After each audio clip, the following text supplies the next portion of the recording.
зборови на охрабрување. Ја слушате програмата Охрабрувачки зборови од авторот Дарлин Сала. Еве што заборава Бог.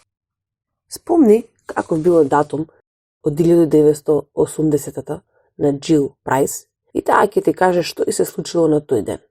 Во колку часот станала, кога го сретнала, што направила, што јадела.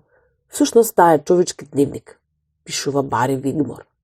Иако за Джил е исто толку напорно да научи песна на памет, како и за мене, таа може да ти каже колку точно плочи има.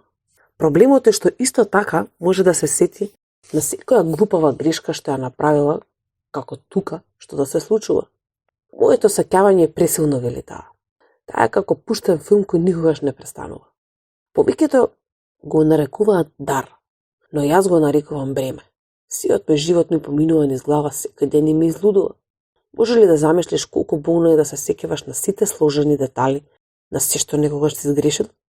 Секоја вечер кога си легнуваш, ќе те прогануваат мисли на сурови зборови што ти биле кажани пред 10 години, како да си ги кажал денес. Или мисли за тоа како си повредил некој кој навистина го сакаш. Тоа би било вистински кошмар. Иако јас и тие немаме способноста на Джил Прайс да пометиме така. Обично го пометиме многу долго време она што сме сгрешиле. Меѓутоа наспроти нас, Божјото сеќавање функционира поинаку. Да, тој се знае. Но Библијата не вели дека кога го простува нашиот грев, во тој момент тој одбира да го заборави сосема.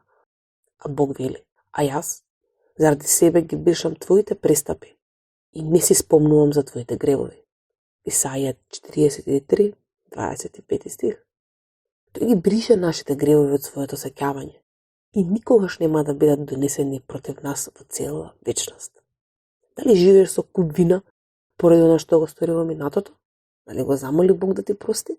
Ако е така, тие гревови се завршени, заборавени од Бога. Па зошто не ги пуштиш исто така и не уживаш во неговиот дар на благодат денес? Ја слушнавте програмата Охрабрувачки зборови на македонски јазик од авторот Дарлин Сала.